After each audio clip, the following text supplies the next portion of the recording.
Now आज के समय अगर मैं आपसे पूछूं कि इजराइल के लिए सबसे बड़ा स्ट्रेटेजिक थ्रेट कौन सा देश है, हो सकता है कि आप यहां पर कहो ईरान, या फिर हो सकता है आप यहां पे हमास या फिर हिजबुल्ला का नाम ले सकते हो।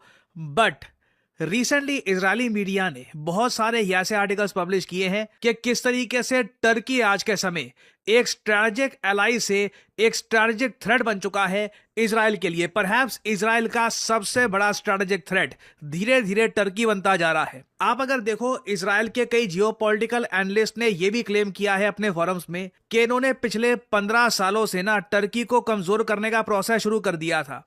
इसमें जो टर्की की करेंसी है लीरा, पहले इसको सब्सटैंशियली क्रैश करवाया गया, इनकी इकोनॉमी को वीक करवाया गया। और आने वाले 25 सालों में इजराइल का कांस्टेंट एफर्ट रहेगा कि या तो टर्की टूट के बिखर जाए या तो इंटरनली यहां पे बहुत ज्यादा प्रॉब्लम्स आ जाएं। इसका प्रोसेस रिसेंटली बेंजामिन नेतन्याहू ने एक 3 कंट्रीज का ग्रुप बना के कर दिया है। नाउ अगेन यहां पे मैं बोलूंगा ये एक बहुत ही ज्यादा इंपॉर्टेंट जियोपॉलिटिकल डेवलपमेंट है। अगर मैं आपको वेलकम करना भूल गया हूं तो आई अपोलोजाइज।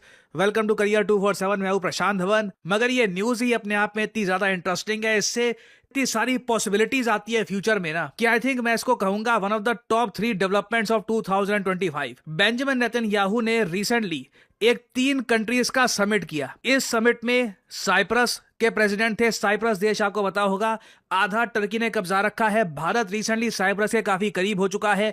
पीएम मोदी रिसेंटली गए थे साइप्रस में, साइप्रस के लीडर्स को भारत में बुलाया गया।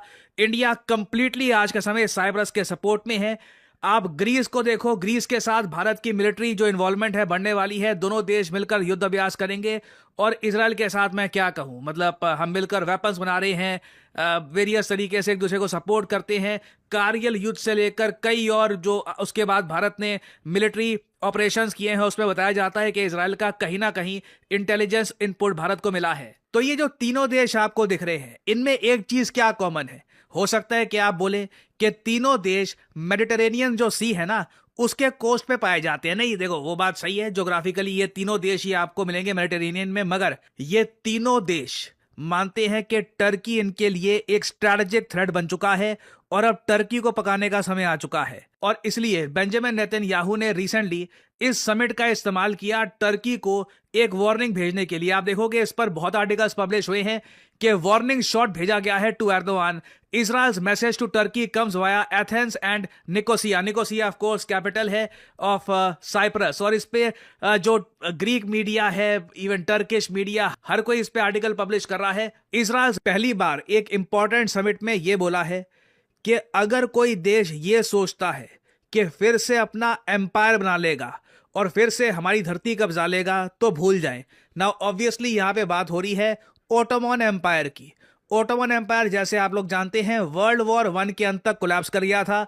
ओटोमन एम्पायर के टूटने के बाद ही जो आज के समय बचा कुचा जो ये देश है टर्की या फिर जो इन लोगों ने खुद का नया नाम रखा है तुर्की है, ये ओटोमन एम्पायर का आखिरी आप कह लीजिए पार्ट बचा हुआ है। और टर्की के जो कई समर्थक लोग आपको मिल जाएंगे पाकिस्तान में, बाकी कंट्रीज में, उन लोगों का सपना है कि फिर से ओटोमन एम्पायर खड़ा हो।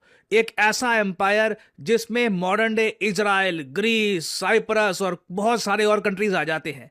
नाउ बेंजामिन नेतन्याहू ने कैटेगोरिकली ये कहा कि अगर कोई देश सोचता है कि फिर से अपना एम्पायर बना लेगा तो भूल जाओ, अब तुम्हारा एम्पायर हम नहीं बनने देंगे।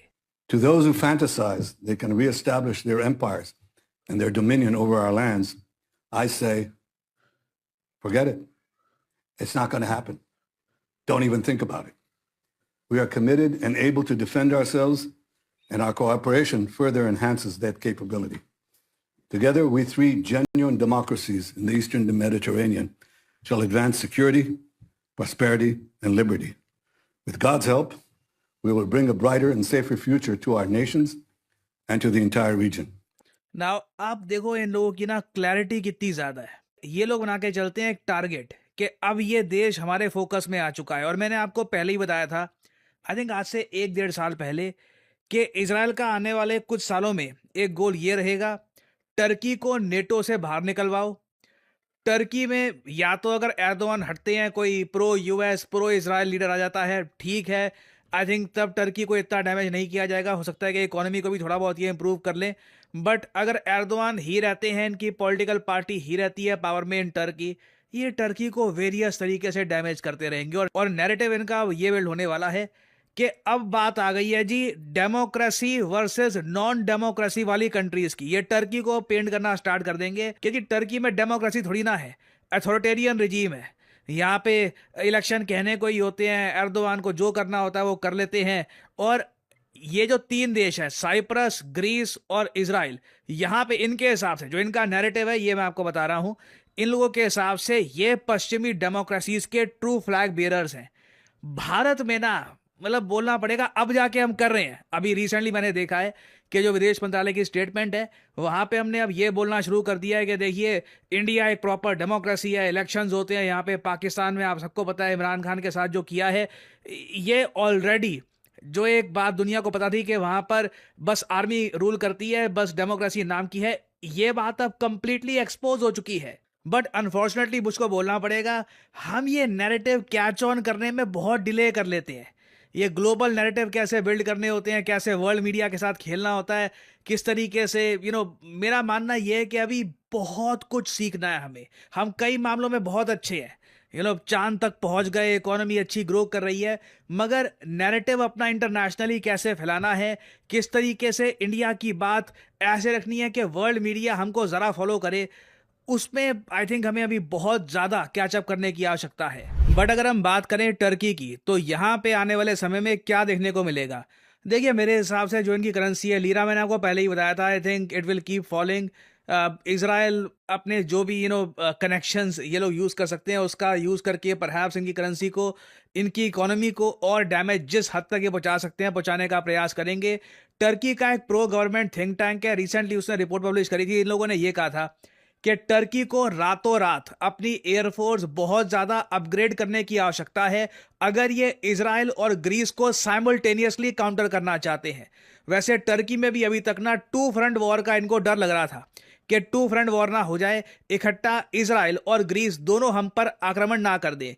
अब ये थ्री फ्रंट वॉर का थोड़ा सा दिख रहा है विद साइप्रस। हालांकि साइप्रस एक बहुत छोटा देश है, छोटा सा टापू है, और वो आधा टापू भी टर्की ने कब्जा रखा है। तो ओवरऑल अगर कल को कॉन्फ्लिक्ट होती भी है तो वो बिल्कुल एक तरफ टर्की होगा, एक तरफ ग्रीस और इजराइल आपको देखने को मिलेगा। सो इजराइल अपनी तरफ से जो मैंने आपको बताया था, अल्टीमेटली साल 2030 तक या फिर उससे पहले पूरा प्रयास करेगा कि नेटो और टर्की के रिलेशंस टूट जाएं। ऑल टुगेदर नेटो भी हो सकता है कि डिसॉल्व हो जाए। यूरोपियन लीडर्स बोलना स्टार्ट कर दे कि नेटो अब पॉइंटलेस है। यूएसए वैसे भी अब अपनी जो मिलिट्री है यूरोप से हटा रहा है। What is the point of NATO? हमको यूरोप की खुद की एक मिलिट्री एक ब्लॉक बिल्ड करना होगा, उसमें टर्की की जगह होगी नहीं।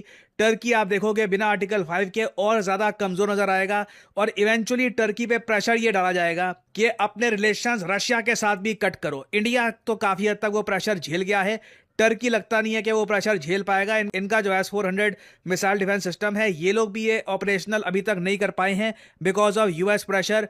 सो टर्की अपनी तरफ से अपनी एयरफोर्स को स्ट्रॉन्ग करने का प्रयास करेगा। बहुत कुछ ये कोशिश करेंगे कि अपनी मिलिट्री को ये स्ट्रॉन्ग करे। इसमें हो सकता है कि पाकिस्तान को अपना वेपन बेचना या फिर किसी और कंट्री के साथ एक आप कह लीजिए मिलकर मिलिट्री कोलैबोरेशन करने का भी ये प्रयास कर सकते हैं। बट इजराइल को यूएस और इंडिया दोनों का सपोर्ट होगा। India obviously being a huge buyer of Israel's weapons, Israeli defence industry को सपोर्ट करता रहेगा। इजराइल बहुत सारे अपने weapons in the future India में मैन्युफैक्चर करने वाला है।